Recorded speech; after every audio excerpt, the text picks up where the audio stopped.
Buenas noches. ¿Me escuchan? Sí, buenas noches. Sí, buenas noches. Ok, gracias por contestarme. Les voy a poner la presentación para ver si se puede ver. Esta es. Hice un cambio de página. ¿Lo pudieron ver? Sí. Ok, Sí. perfecto. Muy bien. Entonces vamos a empezar. Esta sería nuestra primera sesión. Y el nombre de la materia es Arquitectura Metálica. Esta materia, pues resulta que nos va a concentrar en estudiar estructuras y poderlas diseñar, pero van a ser exclusivamente de metal. En este caso, pues me presento, algunos ya nos conocemos, pero por si alguien no nos habíamos visto, yo soy Tami Ríos, a sus órdenes. Les pongo mi celular por si necesitaran mandarme un mensajito y también está mi correo institucional. Bien, ¿cuál es el propósito de esta materia? Pues va a ser que ustedes tengan más herramientas para el taller arquitectónico y que cuenten entonces con un material más con el que se pueden hacer estructuras y que tiene algunas ventajas sobre el concreto reforzado. La mayoría de ustedes ya vio el semestre pasado el concreto reforzado y entonces aprendió a hacer diseños de concreto con varilla, a eso le llamamos reforzado, a que tiene acero de varilla, y pudieron entonces trabajar con esos diseños. Ahora vamos a trabajar también el diseño estructural, pero ahora sería con acero estructural. Ese es el nombre correcto. No le vamos a decir nomás acero, no le vamos a decir acero de refuerzo, le vamos a llamar acero estructural. Y bueno, comúnmente es fácil oír por ahí que alguien cambia el acero estructural y dice metálicas, que también estaría en lo correcto. Bien, entonces ese sería el propósito. Vamos a darles una nueva herramienta para diseñar estructuras. Resulta que el curso de arquitectura metálica, bueno, va a interpretar el fenómeno estructural. Es decir, tengo que saber cuántas cargas va a resistir mi edificio, qué forma va a tener mi edificio y cómo puedo mantenerlo erguido y lo puedo mantener a pesar de que haya una situación de uso completo de mi edificio con mucha carga, quizás con viento, quizás con sismo, y se va a mantener en pie. Y todo esto, bueno, para cuando hagamos nuestros proyectos de diseño en el taller, podamos ya ir contando con este nuevo material. Nuevo material para nosotros, si no lo habíamos visto antes, pero bueno, ya es un material completamente conocido y utilizado por el ser humano en diferentes países para construir estructuras. La unidad 1 vamos a platicar un poquito de la composición de este material, del acero, que básicamente es el fierro al que le fuimos agregando más minerales para irle dando algunas propiedades que se fueron haciendo excelentes para resistir las fuerzas y también para tener absorber oscilaciones y poder presentar una edificación resistente. Vamos a tomar como ejemplo algunos ejercicios reales y que puedan haber o utilizar en el sistema del taller. A lo mejor ya los están utilizando, a lo mejor los van a utilizar después y vamos a ver ejercicios reales. Fíjense que va a ser interesante comentarles que el acero estructural nace precisamente porque quisieron hacer un puente. En este puente, uno de los empresarios, de los grandes empresarios de Estados Unidos, quería hacer un puente para cruzar su mercancía por ahí. Tanto el acero como también el petróleo, ¿no? El queroseno. Entonces, deciden hacerlo por arriba de un río. Y resulta que el estructurista le dice, bueno, la distancia entre columnas es tan grande que no vamos a poderlo resolver. No pudieron hacer otra columna ahí en el lecho del río, entonces la distancia es tan grande que no se va a poder resolver porque la pieza de concreto sería enorme para hacer ese río, y digo, ese puente, y no vas a poder hacerlo. Es mejor que le saques la vuelta, lo que hacía que fuera más tardado el camino y por ende pues más costoso, con menos utilidad. Este no se quiso quedar con esa inquietud y sigue trabajando y pensando hasta que se le ocurrió la idea de un elemento que fuera tan resistente como el concreto, pero que pudiera ser más esbelto, más pequeño, para que no usara ese gran peso que tendría que usar el concreto, haciéndolo no viable. Y surgió entonces el metal. Pensó en el fierro y en el acero como la cualidad que tiene, que lo hace mejorar todavía al fierro con cada uno de los otros minerales que se les anexa. Entonces, básicamente lo logran a través del acero estructural. Esto les va a dar a ustedes la idea de que entonces, cuando ustedes necesitan tener distancias muy grandes entre columnas, muy grandes, un elemento entonces que no sería viable sería construir estas vigas o este lecho con concreto reforzado, porque se hace demasiado pesado, demasiado gigante. Entonces, ahora sabemos que este otro elemento puede, a través de piezas mucho más pequeñas y esbeltas que las del concreto, resistir lo mismo y lograr entonces permitirles a ustedes tener mucha distancia entre las columnas para lograr algo. ¿Qué algo? Pueden ser muchas cosas. Puede ser desde un puente hasta quizás una iglesia donde queremos que todas las personas que estén sentados, o un teatro, puedan entonces observar el evento, el show o la boda, y a los novios sin que haya columnas estorbándonos. O a lo mejor lo que queremos es vender y colocar bien los boletos de un estadio y que nadie tenga que perderse el juego, o tener boletos mucho más baratos porque resulta que hay columnas que estropean la visibilidad. Entonces, para lograr este tipo de edificaciones donde las columnas estén a mucha distancia y me permitan utilizar el espacio tal y como tenía planeado, bueno, el acero va a ser un material que les va a dar mucho rendimiento. En la unidad 1, entonces, hablaríamos de esas propiedades del acero, y en la unidad 2 estaríamos viendo qué ventajas tiene y qué desventajas tiene con respecto al concreto reforzado, que a lo mejor algunos de ustedes ya lo llevaron, a lo mejor otros no lo han llevado. No se preocupen, esta materia, esta que vamos a aprender ahora, la podemos aprender sin haber conocido el concreto. ¿Por qué?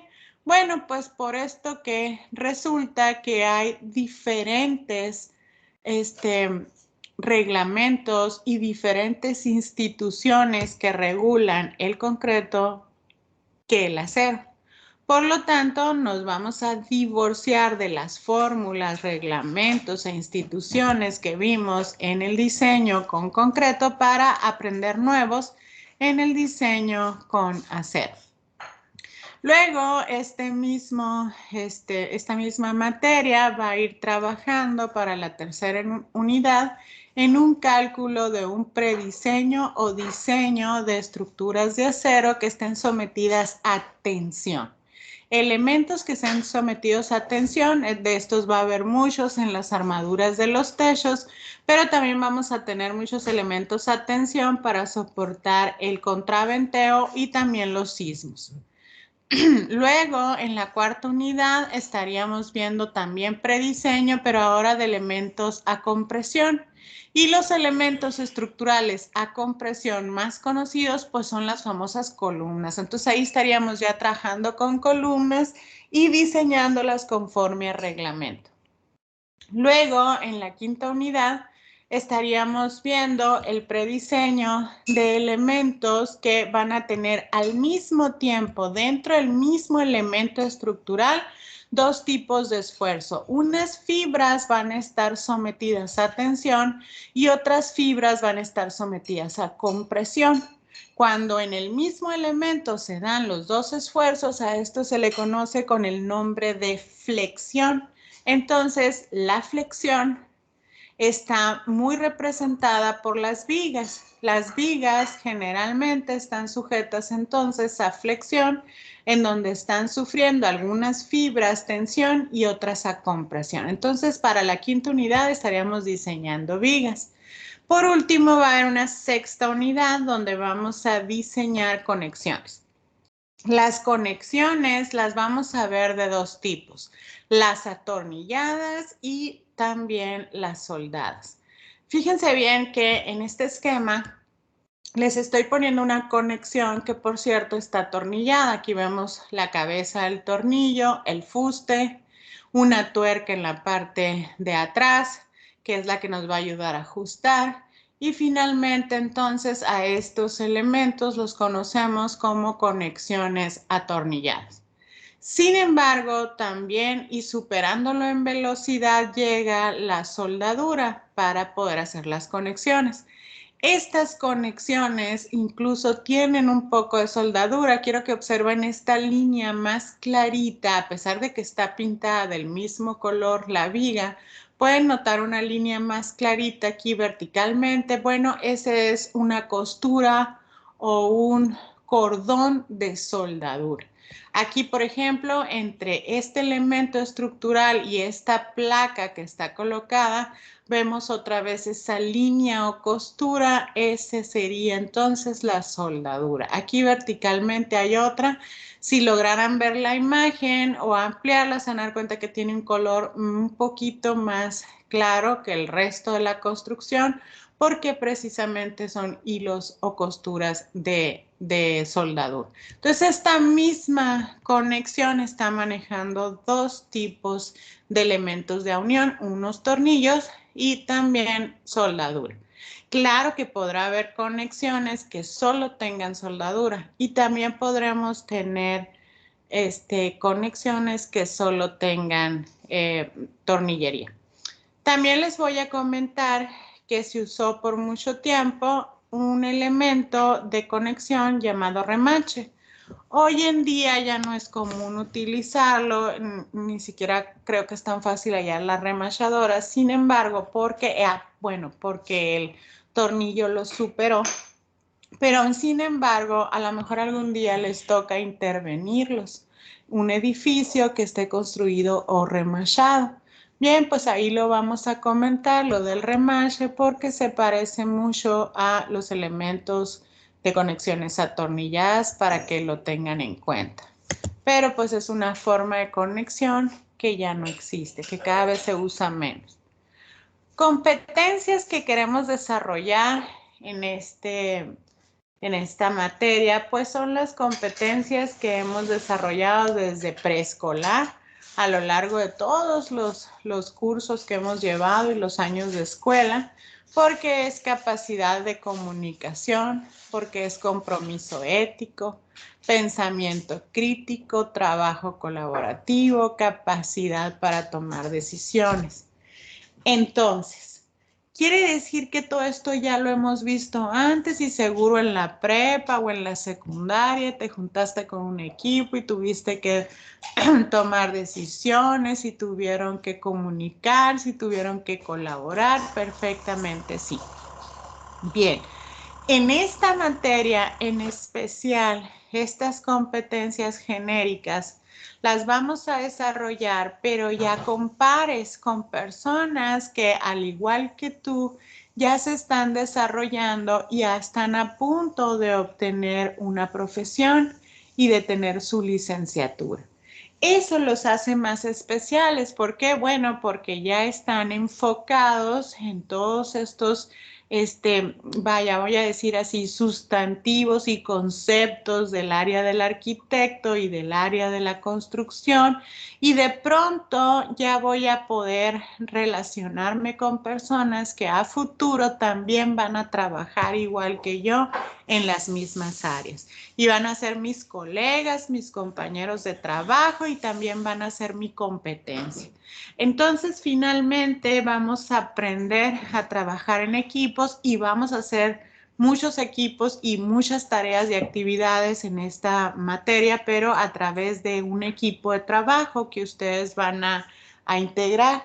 Y entonces con esto vamos a estar generando este tipo de capacidades o competencias que son muy necesarias ya para la vida profesional.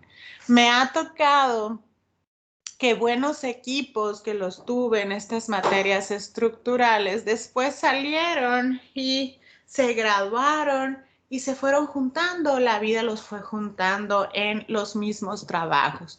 ¿Por qué? Bueno, pues porque de pronto empieza a haber una vacante y ya sé que aquella persona con la que trabajaba era muy responsable, o ya sé que aquella persona era una persona con la que podíamos dialogar o razonar y llegar a descubrir o resolver problemas.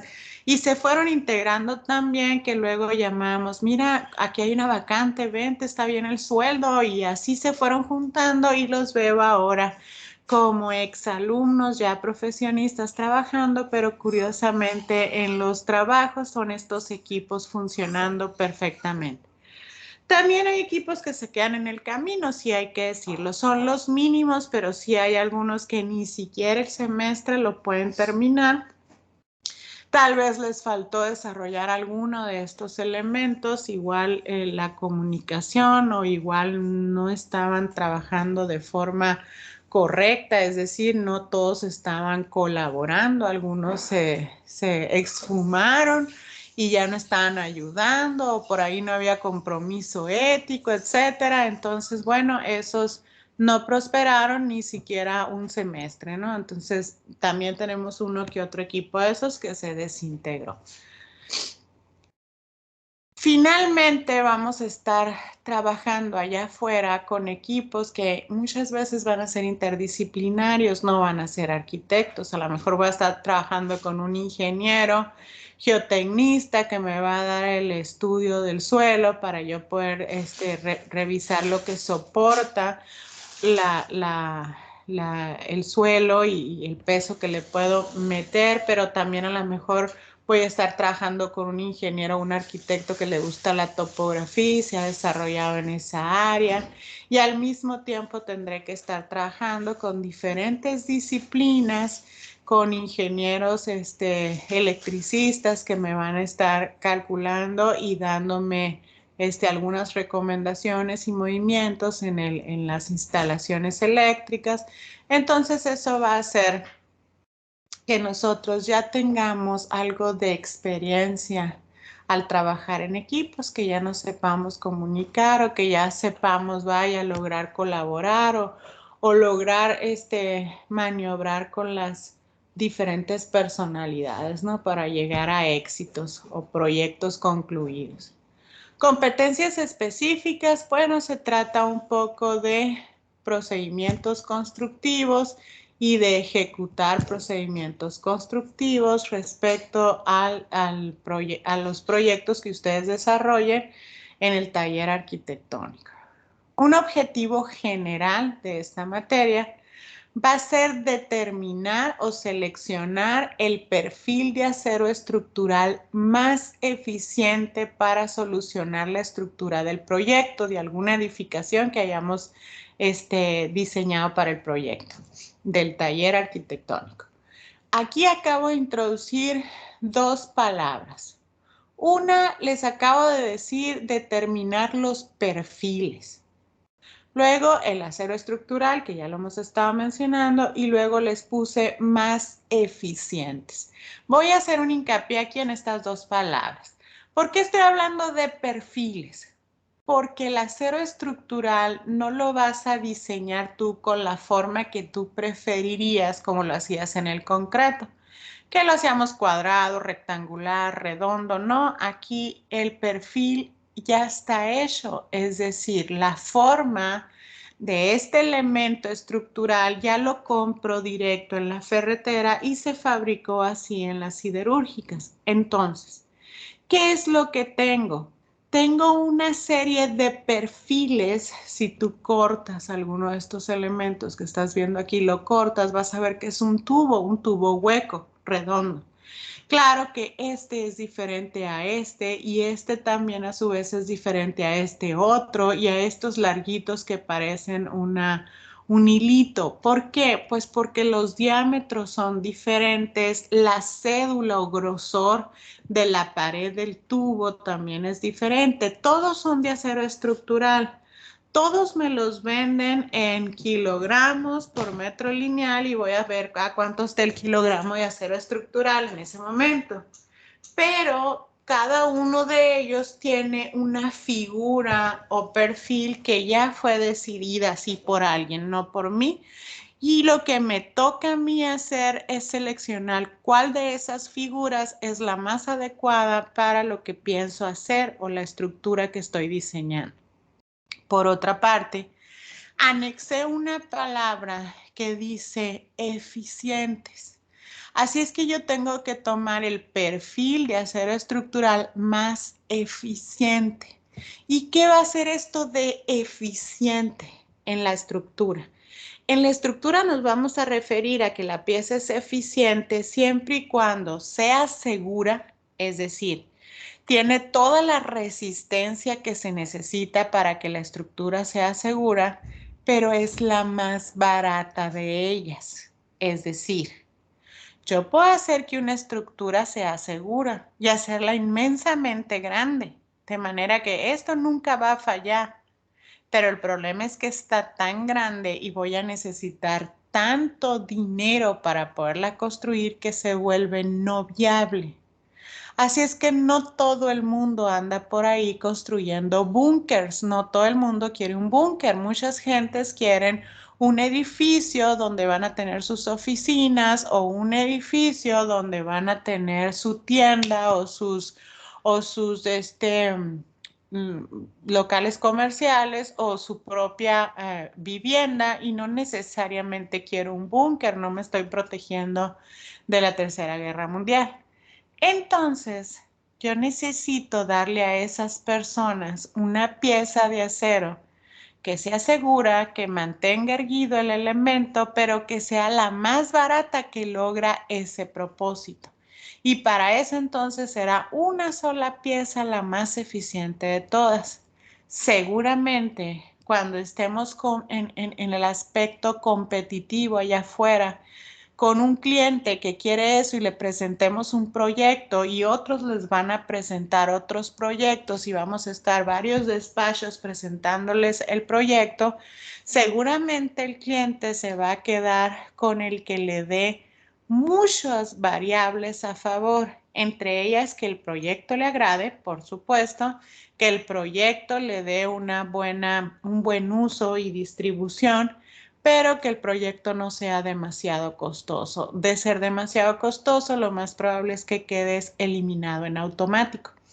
Así es que por eso, cuando estemos en el área del diseño estructural, siempre vamos a buscar una pieza eficiente, que resista, pero que sea la más barata de las que resiste para que no tengamos que incrementar demasiado el costo de la edificación y nuestros proyectos no se queden en papel, sino se puedan realizar en la vida real. Otros objetivos específicos es que vamos a adquirir herramienta para modelar la estructura. Recuerden aquello de que poníamos traves, columnas, cimientos o marcos estructurales, también a eso le llamamos así. Empezamos a bajar la carga dependiendo del tipo de piel que le íbamos a poner al edificio, del tipo de uso del edificio. Y luego entonces hacíamos bajadas de cargas y modelamos cada una de las piezas, qué es la carga que debe de resistir. Entonces ahí estaríamos modelando nuestra estructura. Luego tendríamos que identificar bajo qué circunstancias sería el acero estructural el elemento o el material más adecuado para esa estructura. Porque a lo mejor todo apunta de que yo lo quiero hacer de acero estructural y luego resulta que no es viable, que hay una variante ahí que no la había considerado que me hace que el acero estructural no sea el material que puedo usar.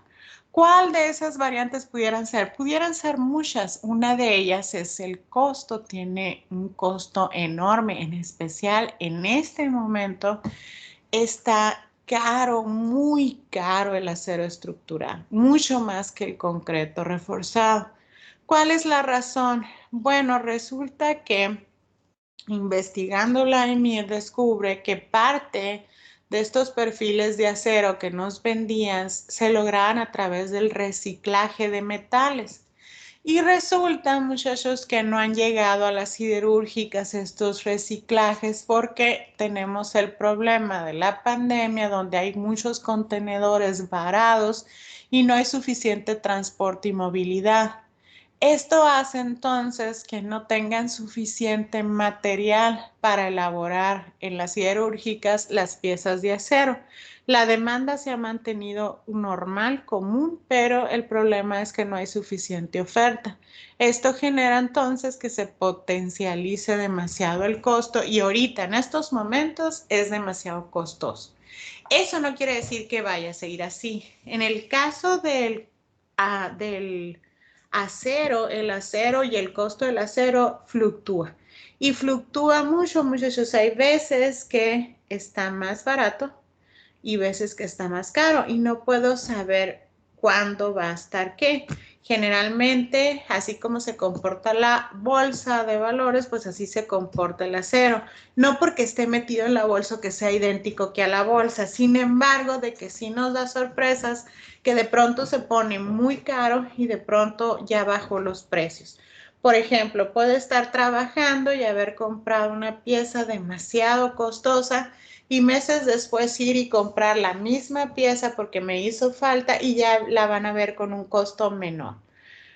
Este tipo de fluctuaciones en el costo del acero puede hacer que en un momento dado no sea viable un proyecto, ¿no? ¿Sabes qué? Me voy a regresar al concreto reforzado porque ahorita en este momento no es viable construir con acero, está demasiado costoso y es urgente la construcción, pero quién sabe si, bueno, sea otro motivo el que nos obligue a usar otro de los materiales estructurales y no el acero. Los vamos a ir viendo más adelante cuando veamos las ventajas y las desventajas de trabajar con acero estructural como estructura de un edificio en vez de usar el concreto reforzado o la madera estructural, o a lo mejor los preforzados.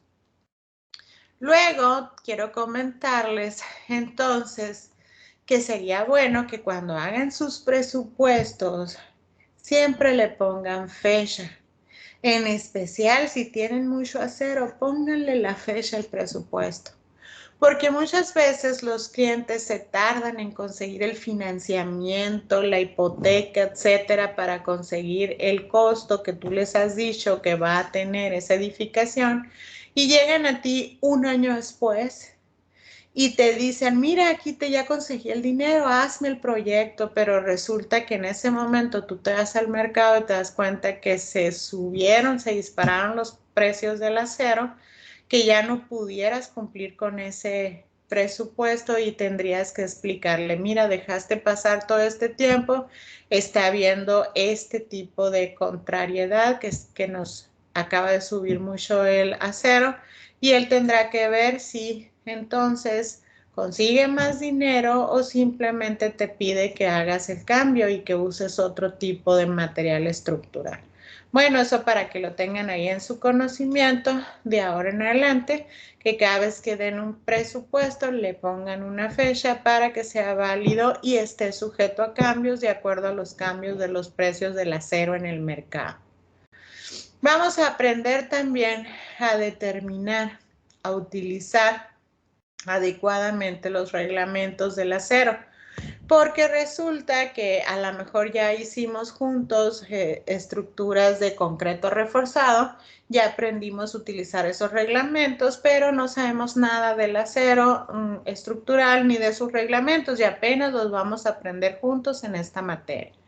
También vamos a realizar, otro de los objetivos, realizar diseños de elementos de acero considerando la zona sísmica y la velocidad del viento. Estas características del proyecto porque es muy común que hagamos diseños muy esbeltos en acero estructural porque nos lo permite, porque el acero es tan versátil y tiene las propiedades de que siendo un elemento muy pequeño logras hacer la estructura que necesitas. Pero, por cierto, entonces el viento nos puede hacer mucho daño.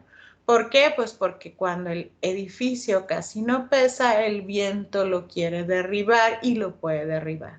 Para eso entonces tendremos que utilizar las velocidades del viento y hacer un diseño propicio, lo vamos a hacer en clase y lo vamos a tomar en cuenta. No así, otras veces es el sismo y le podremos poner entonces tijerales o elementos considerando antisísmicos, pero no es su más grande problema, como en el caso del concreto sí, el sismo es su más grande problema porque se vuelven estructuras muy pesadas. ¿Qué pasa con una estructura muy pesada? Tiene mucha masa. ¿Y qué pasa con la tercera ley de Newton? Dice que la fuerza es igual a la masa por la aceleración. Y la aceleración te la va a dar el sismo. Y la masa la estás poniendo tú con el edificio. Y si es un edificio muy pesado, la fuerza sísmica va a ser brutal. Si el edificio es muy ligero, la fuerza sísmica va a ser mucho menor. Entonces, ese efecto se está produciendo dentro de mi estructuración y ese efecto lo vamos a tomar en cuenta a la hora de diseñar. Vamos a practicar, entregar resultados con los detalles finales, todos los detalles finales que debiéramos entregar en nuestros planos estructurales para que nuestros proyectos sean reales y se puedan construir. Ahí vamos a especificar todo, dimensiones, especificaciones, nombres correctos de los perfiles de acero, todo lo que se necesite para poder hacer nuestros planos estructurales. ¿Cuántas unidades entonces va a haber en la materia? Pues al final son 6. La unidad 1, donde vamos a hablar de la composición del acero, de las propiedades y también vas a hacer una bajada de cargas. La unidad 2, pero ahora la bajada de cargas va a ser con estructuras metálicas, por cierto. La unidad 2, que vamos a hablar los tipos de acero y los vamos a comparar las ventajas y desventajas de las estructuras de acero contra las de concreto reforzado o contra las de madera, como en el primer mundo. Luego en la unidad 3 vamos a aprender a diseñar elementos que están sufriendo tensión. En la unidad 4 vamos a aprender a diseñar eficientemente elementos que están sufriendo compresión. En la unidad 5 vamos a aprender a diseñar eficientemente elementos que están sufriendo flexión. Y en la unidad 6 vamos a estar aprendiendo a hacer diseños eficientes con conexiones soldadas o con conexiones atornilladas. Algo de bibliografía, pues aquí está. Toda esa bibliografía está en la biblioteca digital de la universidad. Y bueno, no necesito que la adquieran. Si la tienen o les gusta mucho comprarla, bueno, esta está recomendada, es muy buena, toda esta es muy buena. Pero así que sea una necesidad para llevar el curso, comprar esta bibliografía, no. Sí voy a pedirles algo, pero ahorita más adelante se los explico. Entonces, esto de la bibliografía, esta que les estoy poniendo solo es recomendación para que les sirva a ustedes si quieren ahondar más en cada tema. ¿Cómo voy a evaluar? Bueno, vamos a evaluar en 3 exámenes y los 3 exámenes van a tener el mismo valor. Así es que cada uno vale 1/3 del curso. ¿Cómo se van a acomodar los exámenes? Bueno, en el examen 1 vamos a abarcar la unidad 1 y 2. En el examen 2 vamos a abarcar la unidad 3 y 4. Y en el examen 3 la unidad 5 y 6. Más o menos lo estoy haciendo acomodando algo que es un poquito fuerte con un diseño de un elemento que sería muy fácil. Algo fuerte con algo fácil. O algo que es teórico con algo que tiene una baja de cargas, que ninguno es complejo, pero la baja de cargas suele ser larga. Entonces están más o menos equilibrados los 3 exámenes y valdrían lo mismo. Los vamos a sumar y dividir entre 3, eso es promediarlos, y así obtendríamos nuestra calificación final. Para asegurarme que aprendan, que es mi trabajo, que ustedes aprendan, yo voy a dejarles una serie de actividades, lecturas y tareas, y ustedes las deben de realizar si quieren aprender. Estas actividades y tareas no tienen puntuación, no son puntitos extra, pero son mi pasaporte para hacer los exámenes. Es decir, es requisito obligatorio. Si tú no presentaste tus tareas, entonces ni vengas al examen, no tienes derecho a examen. ¿Cuál es la razón de esto? La razón de esto es obligarte a que practiques antes de ir al examen para que cuando vayas al examen ya puedas resolverlo y puedas tener un buen desempeño. Básicamente, entonces, las actividades y tareas, muchachos, son obligación hacerlas. Y las vamos a hacer en equipo. Así es que vamos a trabajar en equipos todo el semestre y nuestro equipo nos podemos dividir la tarea, repartirlo bien, que uno la hace esta vez, los otros la revisan, luego en otra ocasión otro la hace, los demás la revisan, de tal manera que con un solo miembro del equipo que envíe la tarea o las actividades, eso va a ser suficiente para tener derecho a examen del equipo. Ojo, las tareas y actividades, siempre que las envíen un miembro del equipo, tendrán que ponerle el nombre del equipo. Con el nombre del equipo yo ya voy a ver los integrantes y yo ya voy a ver, bueno, ya está considerado todo el equipo ahí. Eso se puede hacer con tareas y trabajos. En el examen no. En el examen, si decidimos hacerlo en equipos, el examen, es probable, vamos a tener que escribir los nombres de los que participaron. Y si alguno no participó, no se puede escribir el nombre. Eso es ético y eso es un documento legal. Es decir, si tú pones el nombre del equipo y no pusiste los integrantes, ustedes no van a tener cómo defenderse en caso de que se borró la calificación o no la considere porque ni cuenta ni lo hallé el examen. Entonces, de pronto, ustedes no tendrían cómo defenderse porque aparece un examen y dice el nombre del equipo, los Supersonics. Pero resulta que no pusieron los nombres de los integrantes. Bueno, es un documento legal el examen y ahí deben de estar los nombres de los que participaron. Y si ahí alguien no fue o no participó, no puede estar su nombre. Ok, la primera actividad o tarea que van a hacer en equipo precisamente es eso, formar los equipos. Entonces, la actividad número 1 dice que van a tener que juntarse y hacer un equipo de 1 a 5 integrantes. Este equipo necesito que le den un nombre que ustedes se acuerden muy bien de ese nombre del equipo.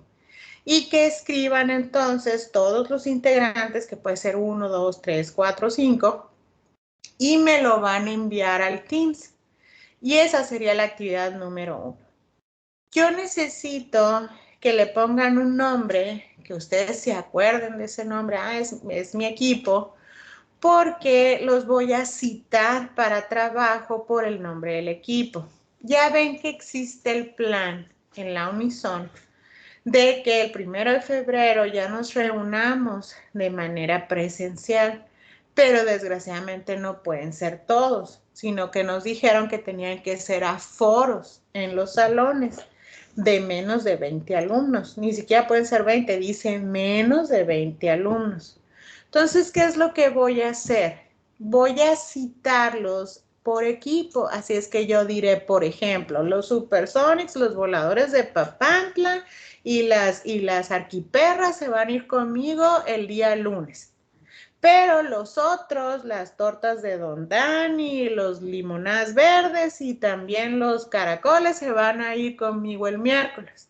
De tal manera que así los voy a estar distribuyendo para que podamos ir, practicar allá, hacer un ejercicio, quizás juntos en el pizarrón o a lo mejor ustedes en el cuaderno y preguntándome dudas de tal manera que de forma presencial podamos platicar de eso, ¿no? Y resolver algún problema, como se sugiere que se haga a partir del 1 de febrero. Que estamos sujetos a lo que demanda esta pandemia y las nuevas versiones que van saliendo del virus y que aparte el semáforo, que si ya no está verde y que si se pasa rojo, bueno, sí, hay muchas posibilidades y probabilidades, pero por lo pronto ese es el plan.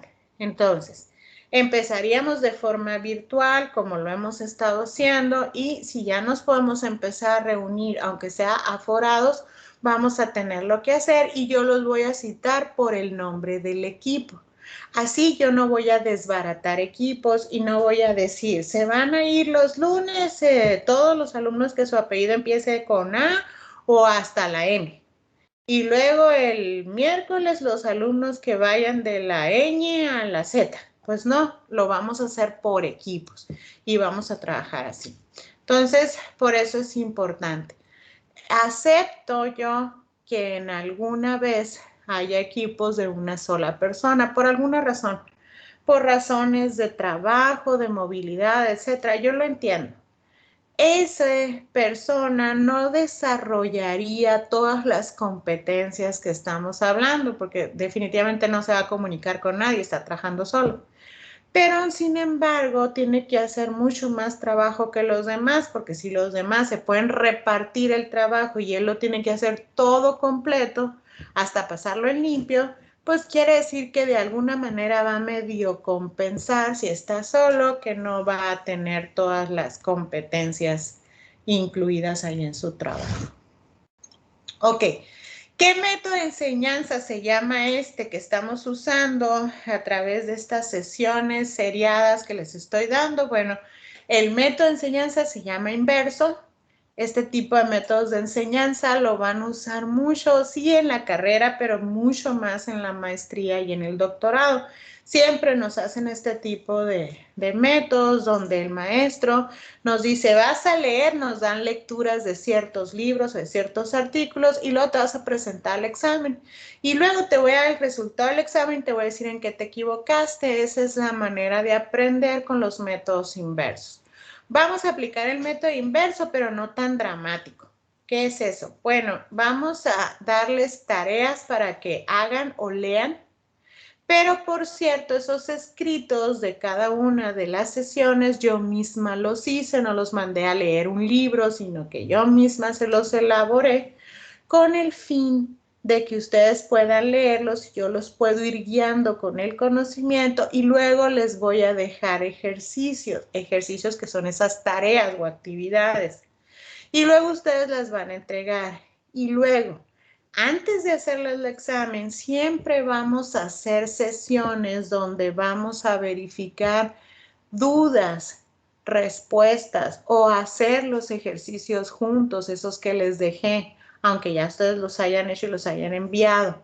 Si en la tarea la hicieron y tuvieron errores, no hay problema, ustedes ya cumplieron con enviarme la tarea. Pero lo importante es que antes del examen siempre nos reunamos, sacamos bien el ejercicio para que entonces ustedes puedan ver en qué se equivocaron. Y cuando van al examen ya no van a estar sufriendo con salir mal en un examen y esperarme a que ya salí mal para que luego el maestro me diga qué pasó y por qué salí mal, no.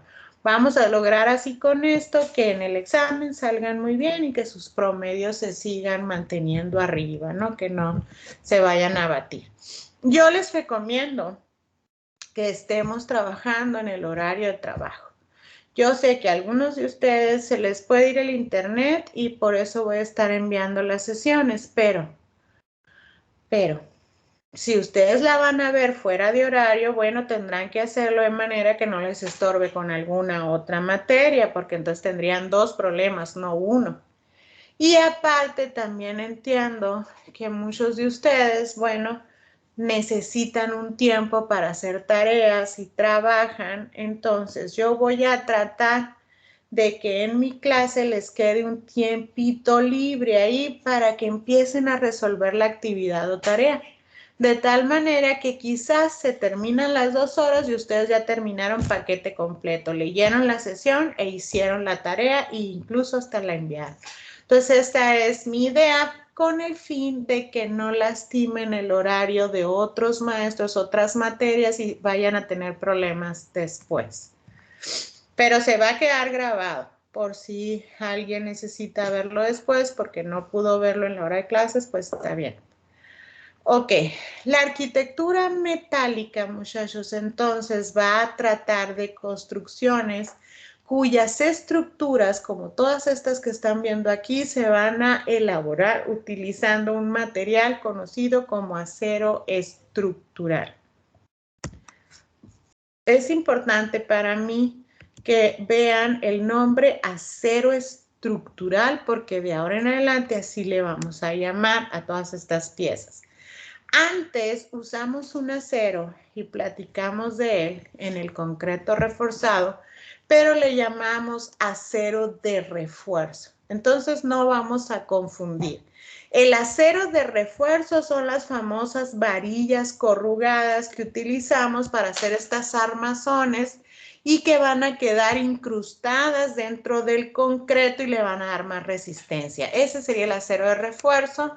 La resistencia o límite de fluencia del acero de refuerzo de la varilla corrugada es Fy igual a 4.200 kilogramos sobre centímetro cuadrado y lo estuvimos manejando mucho el semestre pasado, la mayoría. Pero en esta ocasión, esa no es el acero, no vamos a trabajar con este acero. Este acero habíamos platicado que no se puede calentar, no se puede soldar porque pierde más del 50% de sus resistencias. Algunas bibliografías he encontrado que dicen que pierde el 80% de la resistencia.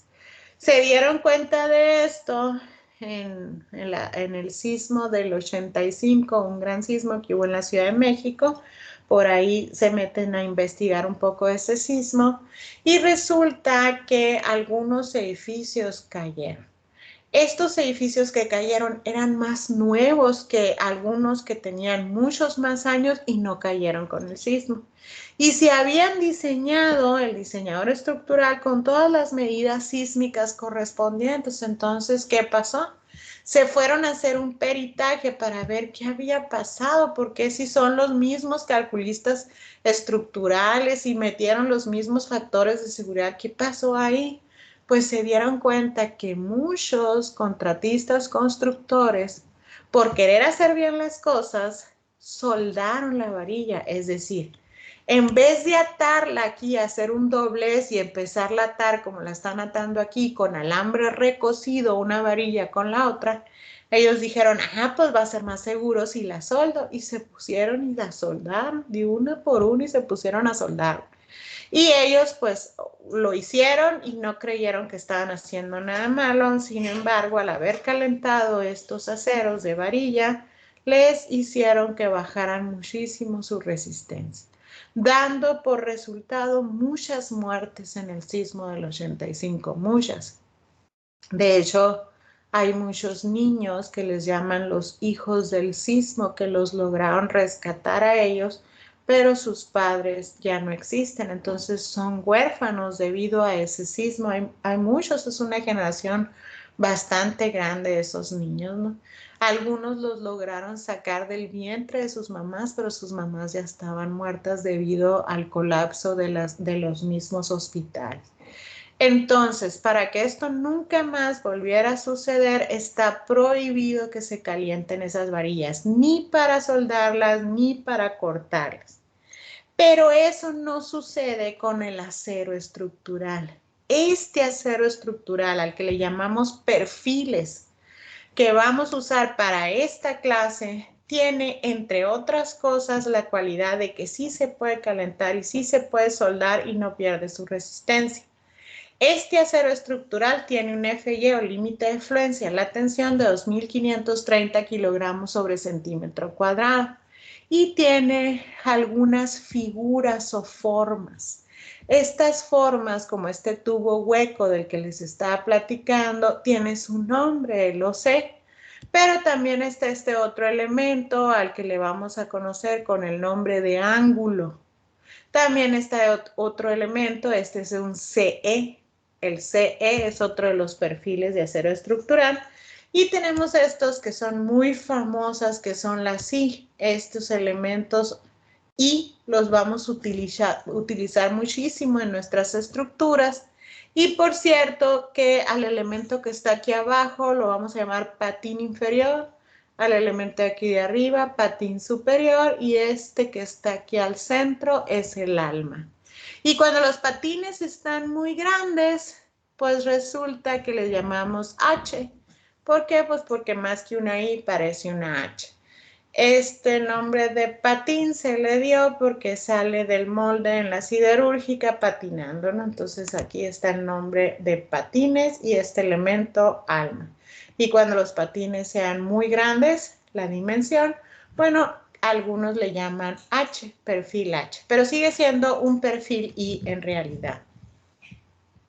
Entonces les decía, este tipo de perfiles de acero estructural sí los puedes soldar y es una de las conexiones por excelencia, haciéndonos las construcciones demasiado rápidas, súper rápidas y limpias, lo que puede hacer que de la noche a la mañana pues tengamos de repente naves industriales que no habíamos visto antes por la velocidad de construcción.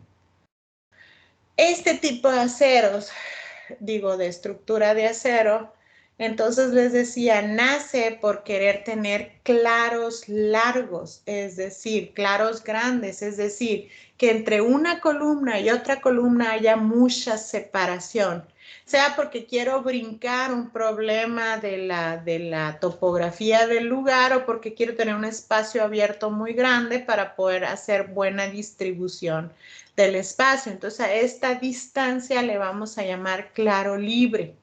Y el acero nace para ayudarnos a tener claros libres muy largos, cosa que no podíamos lograr con el concreto reforzado. Pero a su vez también nos está ayudando para tener estos elementos volados.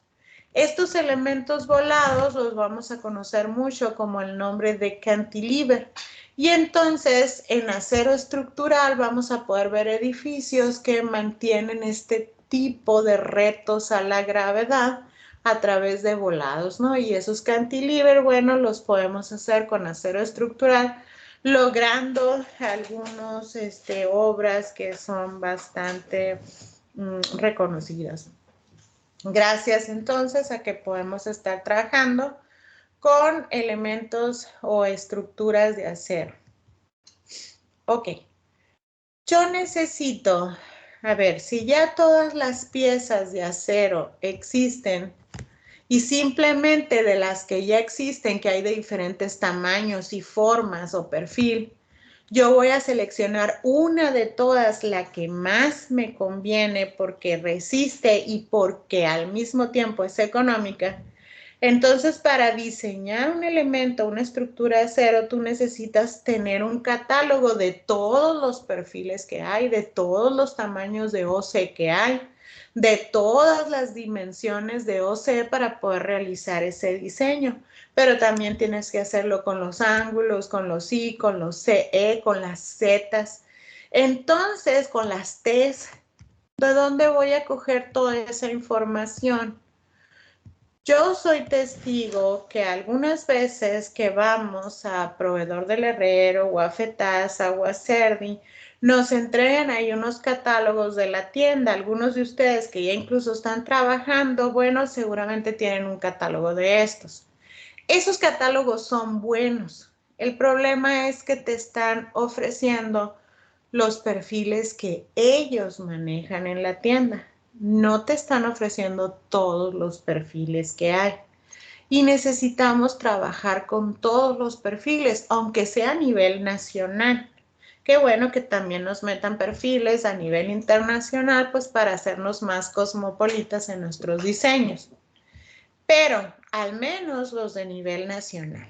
En Hermosillo muchas veces, como ni tenemos siderúrgicas ni una planta que los elabore, pues muchas veces están escasos todos. Y si necesito un perfil, lo mando traer de Monterrey o lo mando traer de la Ciudad de México o quizás lo mando traer a Tucson. Ahí depende de qué tan cívico eres y de cómo estén los tiempos y el costo. Pero sin embargo, hay un manual completo que tiene todos los perfiles que se diseñan en México y este se llama Manual de Construcción de Acero DEP, porque está referido a diseño por esfuerzos permisibles, y lo elaboró el IMCA. ¿Quién es el IMCA? El Instituto Mexicano de la Construcción en Acero. Me sirve ese manual perfectamente como el catálogo donde van a estar todos los perfiles, sí.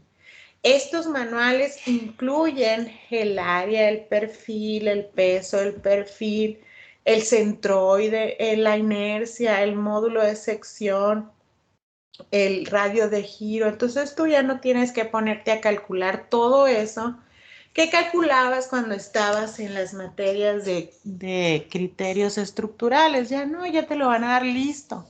Porque el trabajo en esta materia no va a ser ponerte a calcular una inercia o un módulo de sección o el centroide, ¿no? El trabajo es diseñar ya el edificio completo. Entonces, qué bueno que este manual tiene toda esa información que tú necesitas para que solo las selecciones y puedas trabajar con mayor rapidez.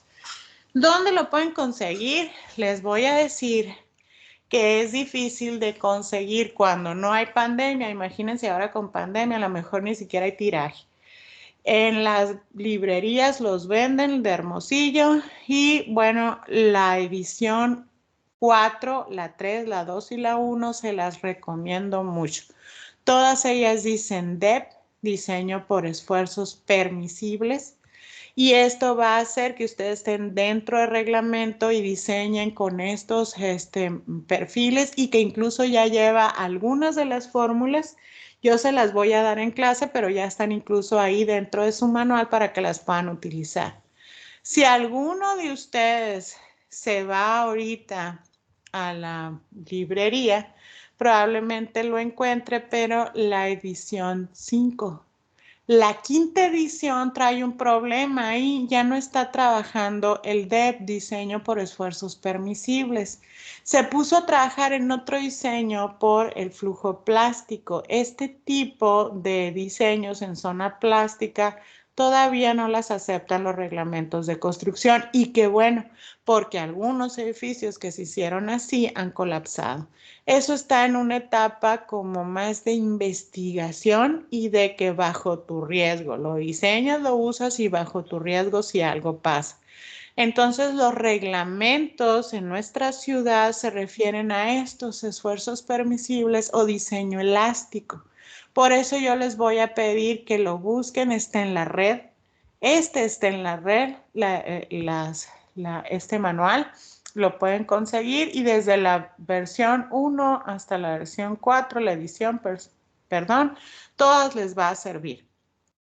El 5, si alguien lo tiene, les va a servir solo lo que es el catálogo y no van a tener fórmulas. Pues no importa, yo se las voy a dar en clase, así es que lo pudieran usar, sí, pero todavía no está permitido por nuestros reglamentos usar los esfuerzos dentro del rango elástico. De hecho, plástico. De hecho, aquí hay un videíto donde uno de los constructores construyó dentro, o sea, con esfuerzos más grandes de los que podía resistir la pieza de acero dentro de la zona plástica y bueno, pues lo que tenía que pasar pasó, con un pequeño esfuerzo extra se colapsó. Entonces el videíto le voy a pedir, dura poquito, ahorita lo vamos a ver juntos, le voy a pedir al ingeniero Vladimir que me ayude a ponerlo desde el YouTube.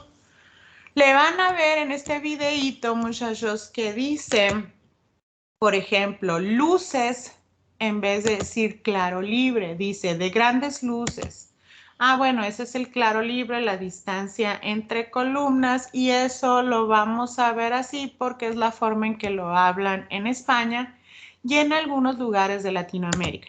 También van a ver que habla de pilares en vez de columnas, pero pues está refiriéndose a las columnas.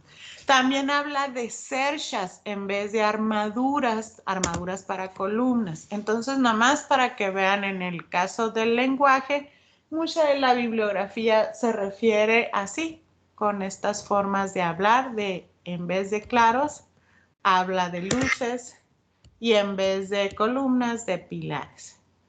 Me dicen, por favor, abren su micrófono y me dicen si no se ve o si no se escucha el video. Ya están a punto aquí de cargármelo, de ponerle volumen. Y me avisan, por favor.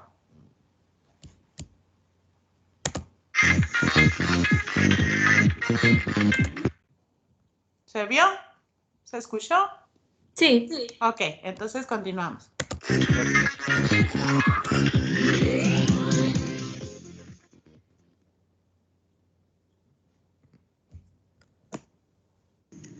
El primero de los casos que vamos a analizar es el hundimiento de la cubierta de una nave industrial de 3.000 metros cuadrados en Andalucía, debido a una sobrecarga de nieve en su cubierta. El día del hundimiento había caído una nevada en la zona que supuso una acumulación de nieve sobre la cubierta de unos 15 centímetros de espesor. La estructura principal de la nave había sido resuelta mediante grandes pórticos metálicos de 10 metros de altura por 40 metros de luz. Debido a las dimensiones de la estructura y a las limitaciones de transporte y de montaje, los pórticos fueron prefabricados en el taller de cerrajería, divididos en 6 piezas que fueron ensambladas en la propia obra mediante uniones atornilladas. Los pilares están formados por una pieza cada uno de ellos. El dintel se divide en 4 piezas de aproximadamente 10 metros de longitud. El montaje de los pórticos metálicos que componen la estructura principal de la nave se realizó en 3 fases. La primera de ellas fue el replanteo e implantación de los pilares de los pórticos en las que serían sus posiciones definitivas.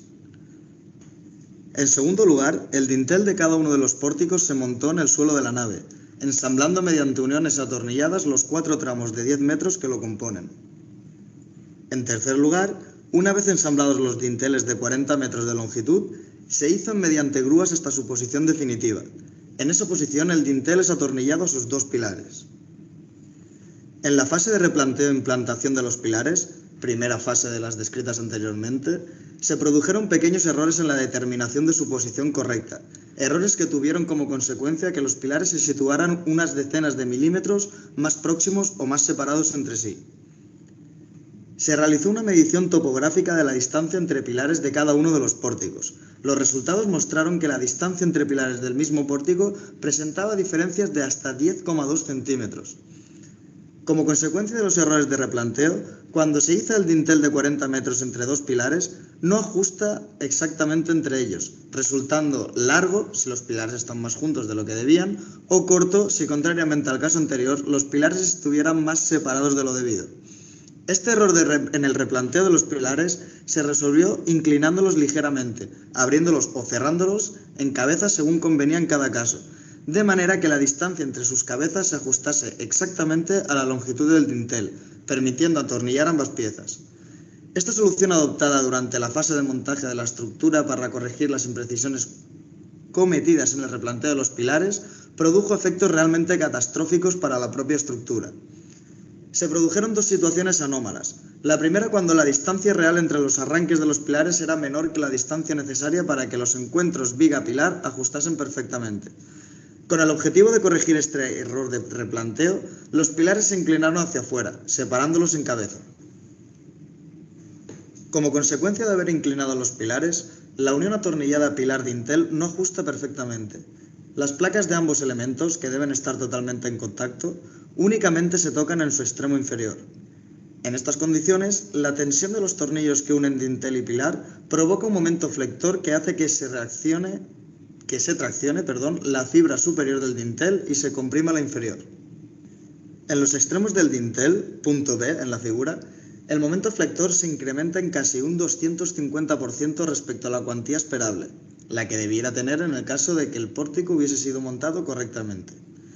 La segunda situación anómala se produjo cuando la distancia real entre los arranques de los pilares era mayor que la distancia necesaria para que los encuentros viga-pilar ajustasen perfectamente. Para corregir este error de replanteo, los pilares se inclinaron ligeramente hacia el interior de la nave, acercándolos sin cabeza, lo que tuvo como consecuencia que la unión dintel-pilar no ajustase perfectamente. Como vemos en la figura, las placas de la unión del dintel con el pilar únicamente están en contacto en su zona superior. En estas condiciones, los tornillos de la unión dintel-pilar provocan un momento flector que comprime la fibra superior del dintel y tracciona la inferior.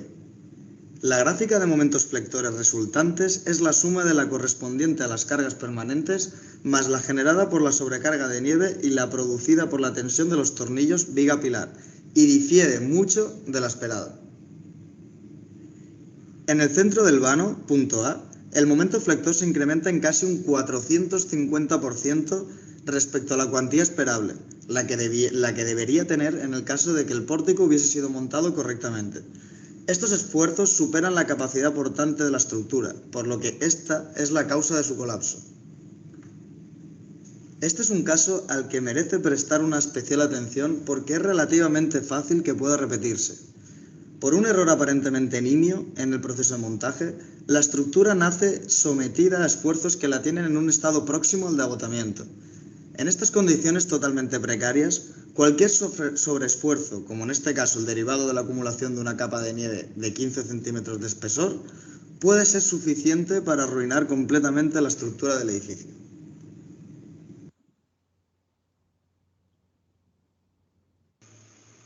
En segundo lugar, hablaremos del Credau Bridge.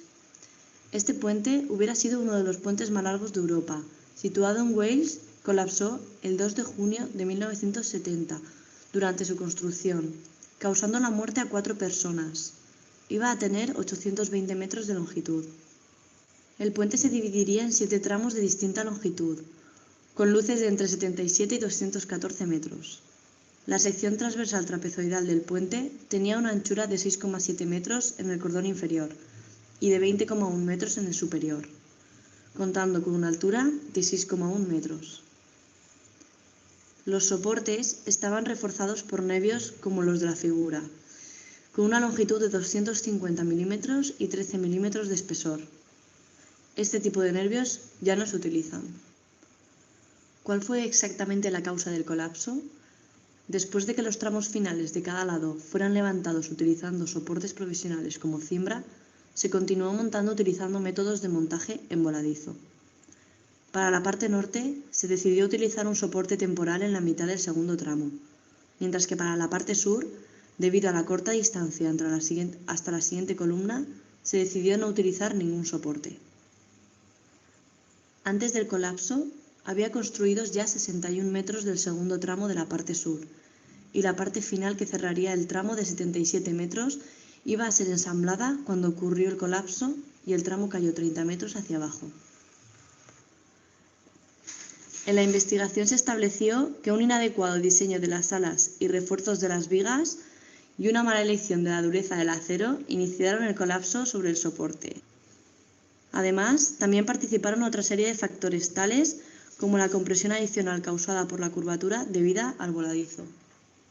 Esta curvatura causó una excentricidad local que desembocó en considerables deformaciones. Y finalmente, también se averiguó que un apriete excesivo de los tornillos que debían prevenir el ascenso de los cojinetes causó una mayor reacción vertical de la utilizada en el diseño. ¿Pero exactamente de quién fue la responsabilidad del fallo? El diseñador Fox Freeman había utilizado con éxito una sección transversal trapezoidal un par de años atrás para la construcción del Severn Bridge y White Bridge, y querían continuar con su exitoso concepto. Sin embargo, en comparación con los otros puentes, la sección del Credau Bridge sufría muchas más tensiones en la dirección longitudinal, debido al uso de refuerzos contrapandeo y torsión. Los métodos de diseño de esta época eran claramente inadecuados. Los diseñadores no fueron totalmente conscientes de la complejidad de la estructura. Hoy en día no solo se utilizan durezas mayores y refuerzos más fuertes, sino que también se colocan refuerzos locales adicionales donde hay una gran concentración de tensiones.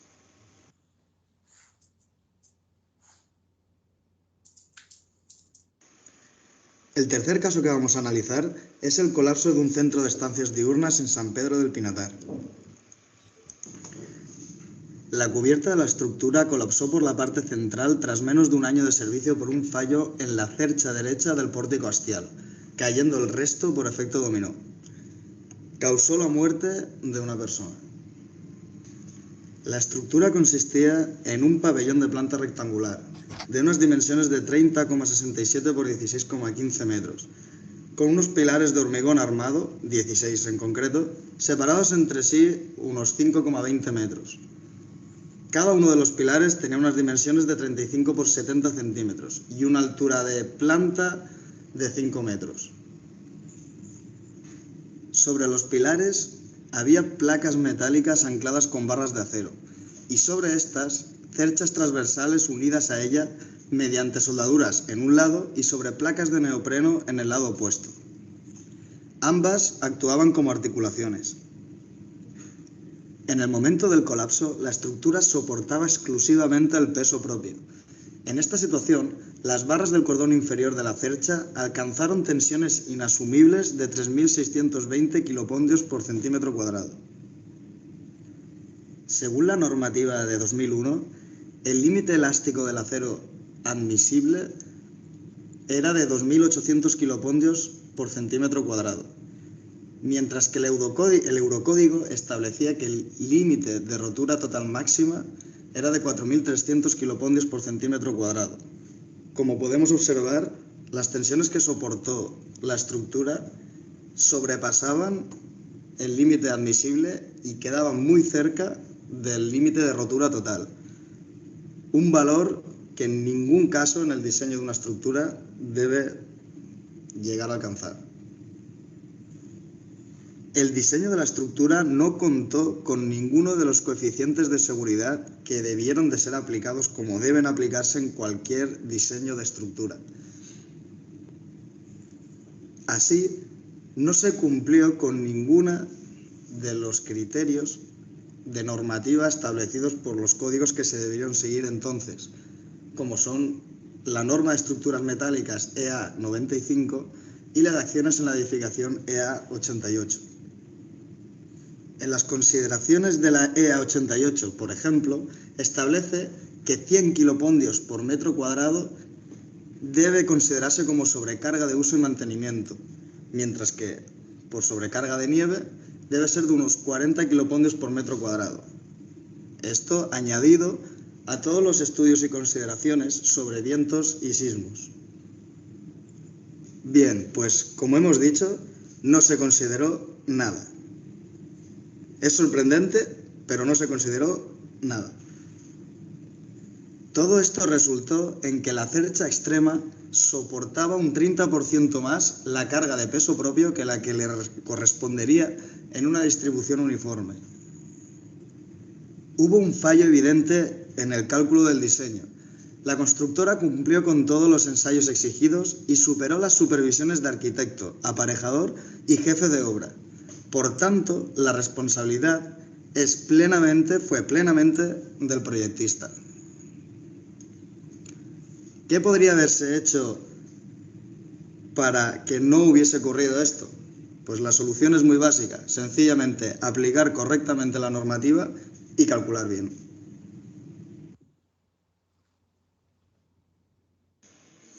Veremos ahora un último caso sencillo, para tomar perspectivas sobre la importancia de tener en consideración las acciones variables en el diseño de estructuras. El techo del estadio cubierto Metrodome de Minneapolis, en Minnesota, en Estados Unidos, cedió debido a las intensas nevadas que se registran en esa ciudad norteamericana. La estructura de fibra de vidrio colapsó al sufrir el peso de 43 centímetros de nieve, fenómeno que quedó registrado en las cámaras de seguridad de dicho estadio.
Bueno, muchachos, ahí pudimos ver algunos tipos de errores. Uno de ellos, si se dan cuenta, el primero fue un error constructivo. Ellos, los constructores, fallaron a la hora de poner correctamente las columnas. Les quedaron fuera de lugar, luego no pudieron casar la trave de acero con las columnas, hicieron ahí una especie de ajuste y al derrumbarse esa estructura, bueno, el que va a corresponder con los gastos y tener las demandas sería obviamente el DRO y también el constructor, por supuesto. No fue error de estructura del calculista o del diseñador, pero sí de los otros dos elementos, de las otras dos personas o personas físicas. En el caso de nosotros como arquitectos o como ingenieros, podemos fungir como DRO y también podemos fungir como empresa constructora. Y también podemos hacerlo como el diseñador estructural.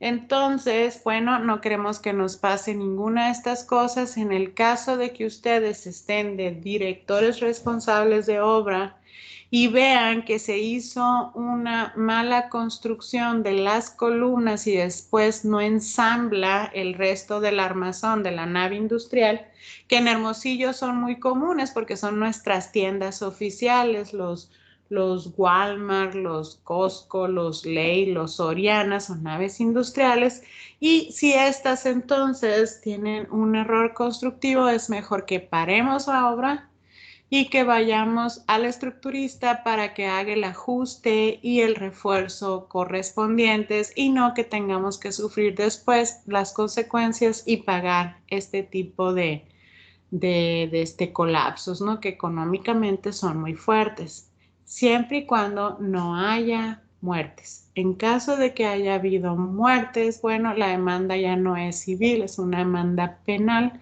y entonces tendrían que, aparte de todo esto, pagar un precio estando encerrados, ¿no? Básicamente yendo a la cárcel, como es el caso del DRO, del Colegio Rétzame, que ya tuvo un juicio y que se le consignó a 120 años de prisión por la muerte de todos los niños en el colegio por no haber cuidado que la directora del colegio, cuando se terminó, bueno, ella decidió construir arriba un siguiente nivel sin haber sacado permisos, ¿no? Y un DRO es responsable no nada más mientras se construye, sino 5 años después de que se construye. Y es por eso que él tuvo que pagar con prisión. La directora está desaparecida, no la han podido atrapar, ¿no? Pero también tiene orden de aprehensión. Si en cambio nos toca ser los diseñadores, bueno, los diseñadores tuvieron culpa en las otras construcciones porque en el caso, por ejemplo, donde no hicieron ningún factor de seguridad, no consideraron la mínima carga de 100 kilogramos sobre metro cuadrado que consideramos en las azoteas cuando no va a haber uso, nada más por el solo hecho de que va a haber personas que van a subir a limpieza y mantenimiento, o no consideraron la nieve en nuestra ciudad, a lo mejor nunca la consideramos, pero si estás en Cananea o en Obregón, o en Nogales, tendrás que considerar una capa de nieve y que esta pesa y tendrás que anexarla a tus cargas vivas, ¿no? Este tipo de cosas no se tomaron en cuenta, lo que ocasionó el colapso de la estancia diurna. Si ustedes se dan cuenta, entonces son errores nada más por no haber obedecido los reglamentos, por no dar los factores de seguridad, por haber trabajado con elementos que ya están dentro del flujo plástico, es decir, no llegamos a los esfuerzos permisibles, sino los sobrepasamos, ya no estamos dentro del diseño elástico, estamos en el plástico y sucedió este colapso. Entonces, ¿quién pagaría ahí toda la culpa? Bueno, el DRO de cajón lo van a llamar y se va a ver envuelto en problemas, pero ya que se haga el peritaje es muy probable que el DRO pueda salir libre, pero sería el diseñador de la estructura el que tendría que cumplir con la demanda, ¿no? Y la condena que se le ponga. En caso de no haber muertes, pues la condena sería a la mejor que debe de responsabilizarse económicamente de todo eso, pero en caso de haber muertes, pues la demanda ya es penal, ¿no? Y ya tiene que estar encerrado. Posteriormente, vimos ahí otro caso más donde no tomaron en cuenta el peso de la nieve. Y esto, quiero que sepan, es un estira y afloja entre la mayoría de los estructuristas. Muchos dicen, es despreciable, es muy poco lo que pesa la nieve. Aparte hay caída para que rápidamente se desaloje, así es que no la deberíamos de tomar en cuenta. Y otros discutiendo que el solo hecho de que esté ahí unos minutos, aunque no se haya caído rápidamente, es suficiente para tomarlo en cuenta, sobre todo cuando están al límite las estructuras.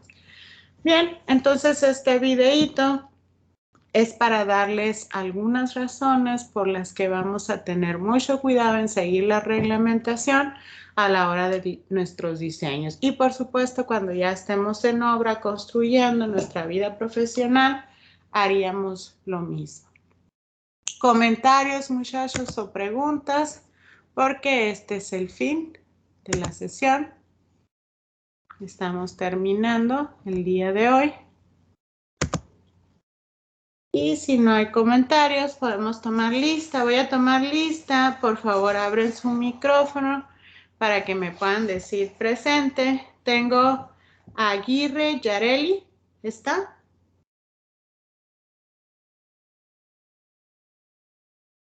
Amavisca. Presente. Paulina, ok. Anaya Ian. Ok, ya te escuché. Aros Claudia. Presente. Muy bien. Barreras Estrada Miroslava. Presente. Ok, ya te escuché. Barrón Gaspar Alejandro. Presente. Muy bien. Bermúdez Luis. Presente.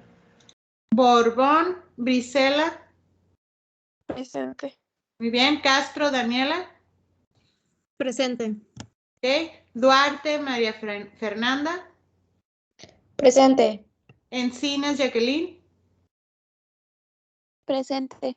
Ok. Esquer Julio.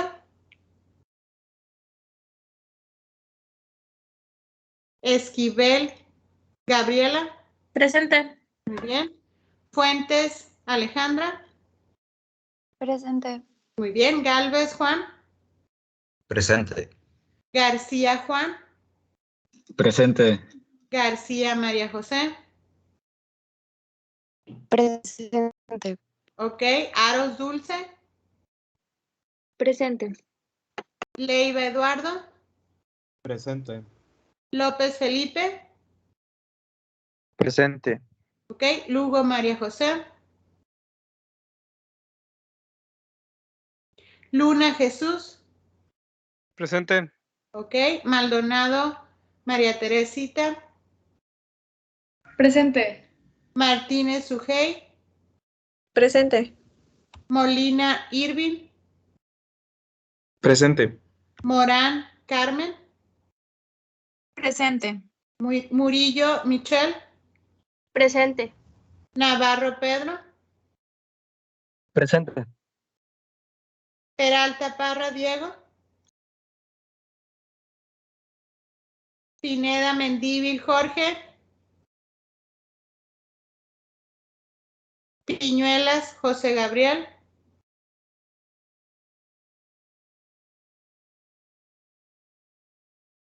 Rábago Yair. Presente. Ok. Ramos Alejandra. No escuché. Ramos Alejandra. Rivera Daniel. Rodarte Omar. Presente. Ok. Salazar Luis. Presente. Ok. Soto Ramón. Torres Aarón. Presente. Ok. Velázquez Galo Maximiliano.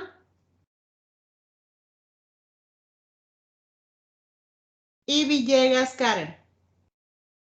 Presente. Ok, fíjense bien. Entonces tengo aquí que faltaron Aguirre Yareli, Esquer Sánchez Julio César, Lugo Puente María José, Peralta Parra Diego, Pineda Mendívil. ¿Estás ahí, Peralta? Sí. Ok, ya te corrijo. Pineda Mendívil Jorge Adolfo. Piñuelas Gutiérrez José Gabriel. Ramos Evelyn Alejandra. Rivera Mezquita Daniel Guillermo. Y Soto Olivares Ramón Ángel. También tiene falta Velázquez Valderrain Galo Maximiliano.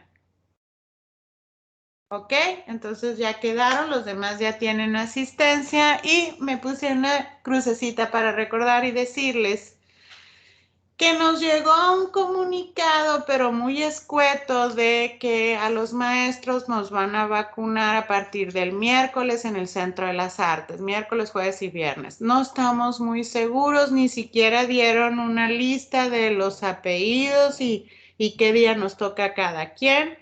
Entonces, quiero que estén pendientes porque ya están agendadas y calendarizadas las reuniones. Nos veríamos el miércoles, pero estén pendientes porque si un día antes ya me entero o unas horas antes me entero de que sí me toca ese día y me tengo que ir, les voy a cancelar la clase y les voy a avisar por el Teams. Entonces, les pediría, por favor, que estén al pendiente de eso. La otra cosa es que les voy a abrir un espacio para que puedan ustedes mandarme la actividad número 1, porque tienen toda una semana, tienen hasta el lunes, pero les voy a abrir el espacio para que consigan los integrantes, me los ponen el nombre completo de todos con un nombre de equipo y con una persona del equipo que lo envíe es más que suficiente. Eso sería todo por mí de este día. ¿Alguno de ustedes tiene alguna pregunta o comentario? Nomás quería saber si me corrigió lo de la asistencia. Diego Peralta. Sí, para confirmar. Ajá, ¿cuál es tu primer apellido? Nada más Peralta Parra Diego, ¿verdad? Sí. Ah, sí, ya te tengo con presente, todo bien. Ok, gracias. Ok, ¿alguien más? Si no es así, entonces quedamos despedidos. Muchas gracias, nos vemos la siguiente sesión. Gracias, Inge. Hasta luego. Buenas noches. Gracias. Buenas noches. Bye. Gracias, maestra. Bye.